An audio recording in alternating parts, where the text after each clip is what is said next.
Bonjour, nouveau numéro de Megatrend sur Boursorama. Aujourd'hui, on vous parle de l'intérêt d'avoir, ou pas d'ailleurs, des fonds thématiques dans son portefeuille d'investissement. Vafa Amadi, bonjour. Bonjour David. Merci d'être avec nous, directeur de la gestion action thématique chez CPRAM. On rappelle quand même pour ceux qui nous regardent, qui ne connaissent pas les thématiques, les méga tendances, les méga trends, le principe d'un fonds thématique, c'est d'investir sur des tendances fortes, structurelles, l'économie circulaire, les énergies renouvelables, le vieillissement de la population évidemment, la digitalisation, l'intelligence artificielle, tous ces grands sujets structurels qui transforment le monde et la société.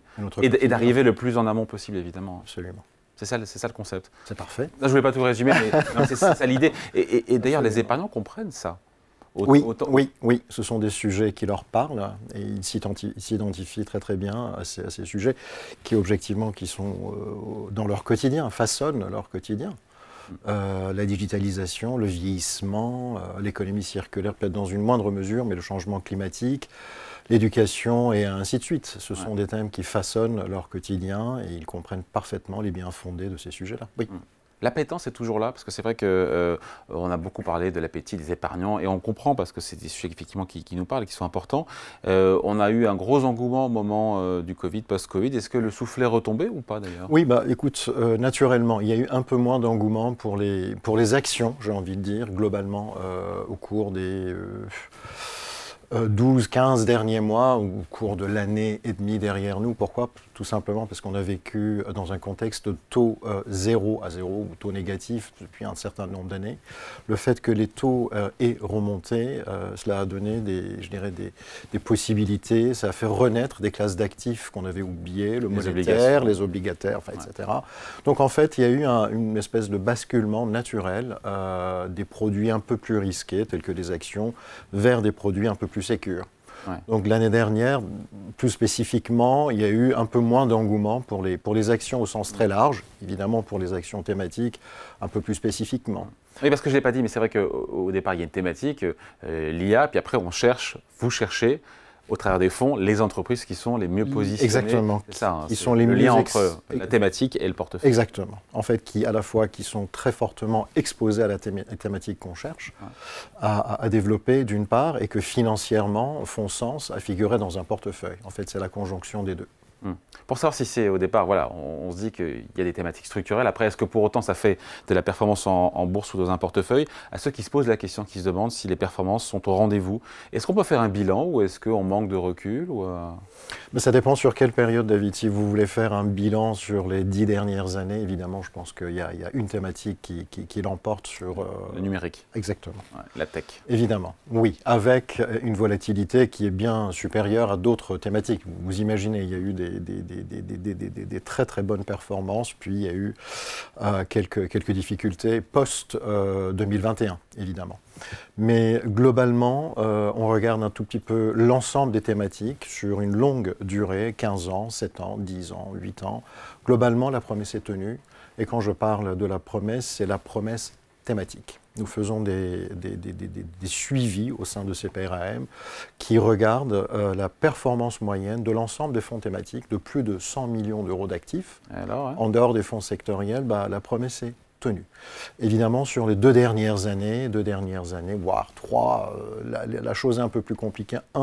Parce que nous avons eu une forte hausse des taux d'intérêt qui ont mis de la pression sur les valorisations des entreprises. Les valorisations des entreprises sont inversement, si vous voulez, corrélées avec le niveau des taux d'intérêt, donc il y a eu ça. Et puis nous avons eu une petite panne de croissance en 2022, ça ne nous a pas échappé que les marchés ont un peu baissé. Oui. Et voilà, globalement, ce sont je dirais les thématiques de croissance qui ont contribué fortement. Donc en fait, oui, 2 années un peu plus compliquées en termes de performance. Mais ça, c'est dans l'ensemble du marché.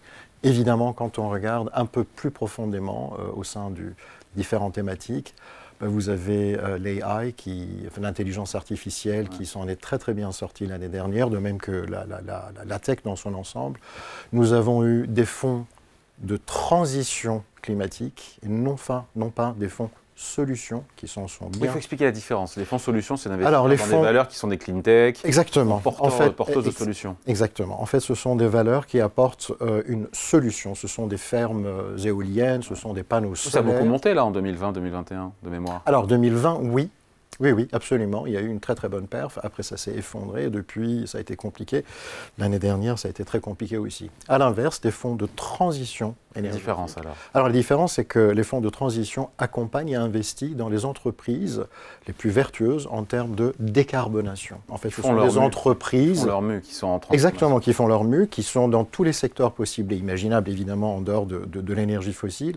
Cela peut être des banques, cela peut être des entreprises techno, pharma, etc., chimistes, etc. Et en fait, ne font que accompagner, je dirais, l'engagement de décarbonation et la trajectoire qui est assignée à ces entreprises par les accords de Paris.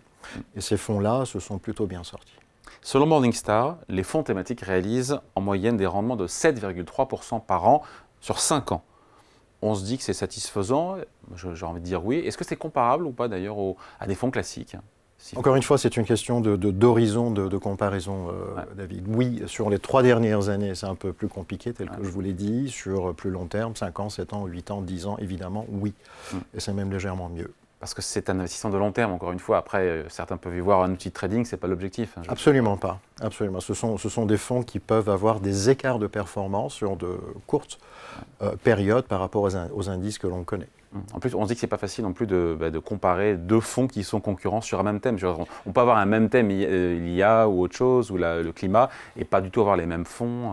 On est d'accord, c'est la manière dont on construit un univers d'investissement, puis on exécute, si vous voulez, on met en mouvement un portefeuille. Comment on définit, comment on construit un portefeuille à partir d'un univers qui a été défini par le gérant. Oui, il y a quelques étapes. Bon, sur 5-10 ans, les perfs sont là. 2023, plus compliqué. On se dit quoi sur 2024 à l'aune et à l'aube à l'aune de ce que l'on exactement, à l'aune de ce que l'on connaît, on s'attend à une baisse des taux d'intérêt à partir de l'été prochain, pour le faire simple. Ça mettra, je dirais, un coup de projecteur à nouveau sur les actions, déjà en tant que classe d'actifs. Je pense que le contexte sera un peu plus sympathique pour les actions dans leur ensemble et plus spécifiquement les actions thématiques qui continuent à bien travailler. Toujours les mêmes, la tech? Alors moi je reprendrai, oui, je reprendrai les mêmes. On recommence? A priori, oui, je ne vois pas de changement majeur dans les thématiques qui ont bien fonctionné en 2023, je ne vois pas.